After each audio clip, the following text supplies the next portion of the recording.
my channel, or welcome back to my channel. My name is Andy, sometimes Mouse, and I talk about books and book-related things. And today I am giving you my December wrap-up, aka Clear Your Shit Part 2 wrap-up, however you want me to phrase that.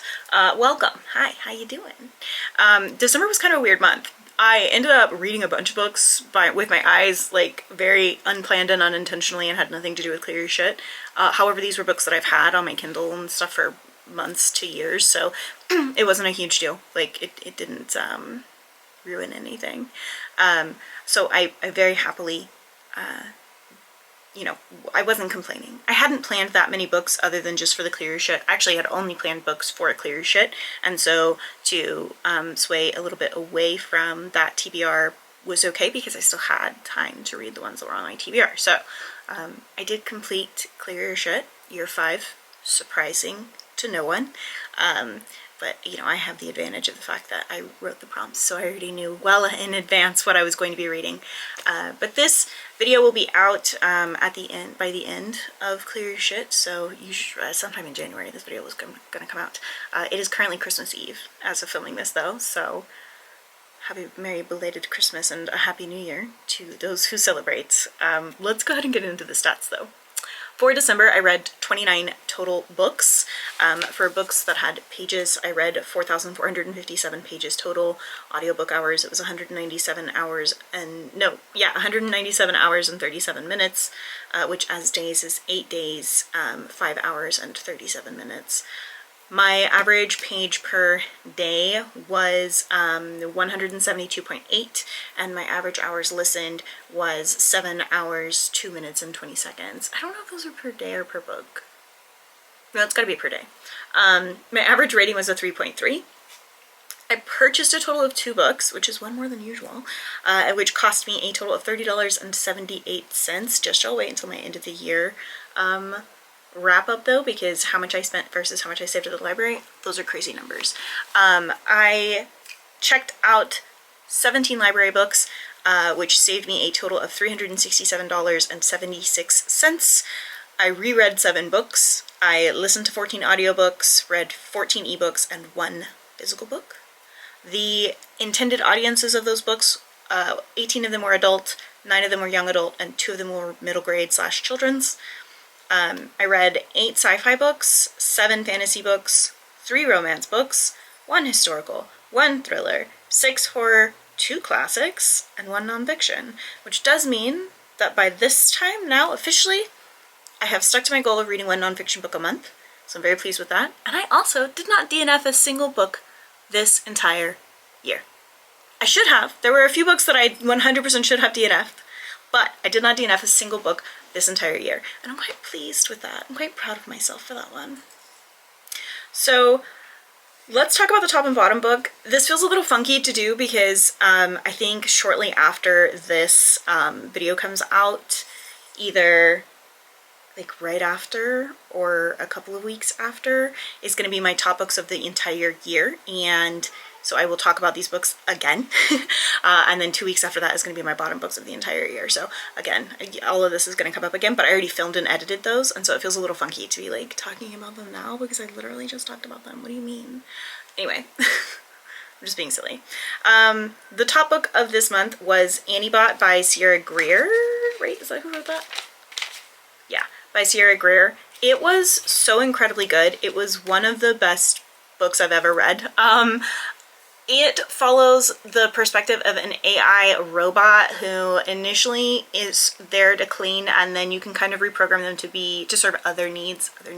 She becomes a cuddle bunny is what they are called, so you can just but then you can turn them on to be to learn on their own. Autodidactic is the word that they use, to learn on their own, and chaos ensues, essentially. The man that she is basically a couple with both treats her like an object that he owns, a child he has to teach, a physical romantic partner, and all of those things are very conflicting, and they are clearly conflicting to the AI.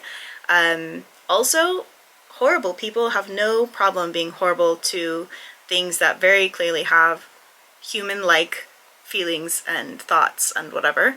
The book also asks the question, you know, what make something human, right? To be deserving of our grace and kindness, at what point, like what classifies something as human?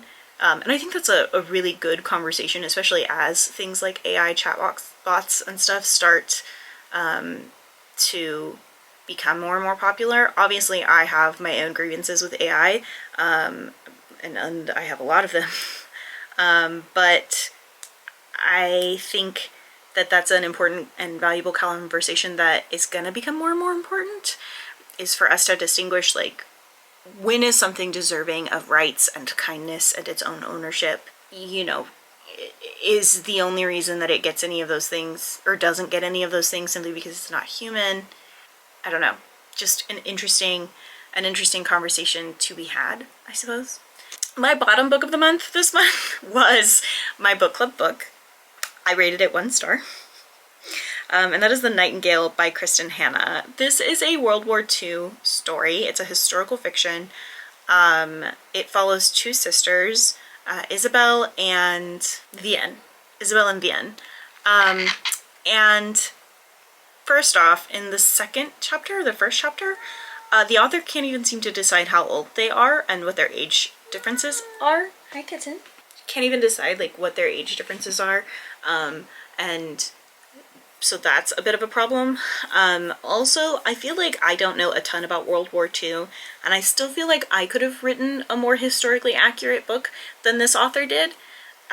There is some Nazi forgiveness. Not all Nazis are bad. Some of them just got conscripted. I don't give a fuck. I don't give a fuck. I don't. I don't feel like that should be a controversial take either, for me to say that I don't give a fuck, but I don't give a fuck.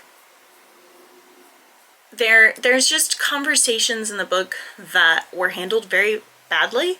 The book was also written in such a way that it felt modern, like you took 2 girls and put them in World War II.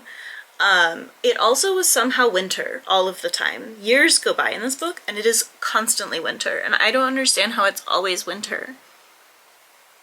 Sir, you're ridiculous. I don't understand how it's always winter. Also, the punctuation and the editing was done very badly, which is not usually something I nitpick on, but my husband immediately nitpicked on it. Like, I sent him screenshots of some of the quotes because I was like, this is outrageous. This book is literally crazy. And he was like, okay, semicolons. Like, he's like, all right, guess we just learned how parentheses work. And I love that for my husband.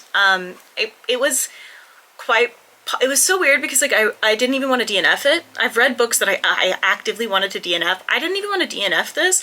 I wanted to see how continually bad it got, and, like, if it would get any worse. And it did. It just continued and continued and continued to be worse, which is a little bit crazy to me. I was very impressed by their ability to make this book worse. It was really bad. So, yeah. I think I get a little bit more in detail in the worst books of the year video. I actually know I get a bit more in detail. Less about what the book is about, but more about my complaints. And that video is coming out on February 11th, so 2025. So you guys can watch that then and enjoy me suffering through reliving a ton of these books. But yeah, that's it. That is the wrap up. She's short, she's sweet this month. I have had a lot of fun finishing out CLEARURSHT, and I've had a lot of fun just, like, seeing people reaping the fruits of my labor, and seeing people enjoy the story that I worked so hard to write, and all of that. So yeah, thanks for participating if you did. And if you enjoyed this video, or if you like CLEARURSHT, don't forget to like and subscribe and share. If you did not enjoy this video, let me know in the comments down below if there's something I can do to make it more consumable for you, unless it has to do with removing myself or my opinions, in which case I will not be doing that. And yeah, I post videos every Tuesdays and Thursdays at 10 a.m. Central Standard Time every single week, except the first full week of the month, because breaks are important. What else? I think that's it. Okay, I'm gonna go. Don't forget to take your meds, drink your water, and do something today to take care of yourselves. Okay, thanks, bye.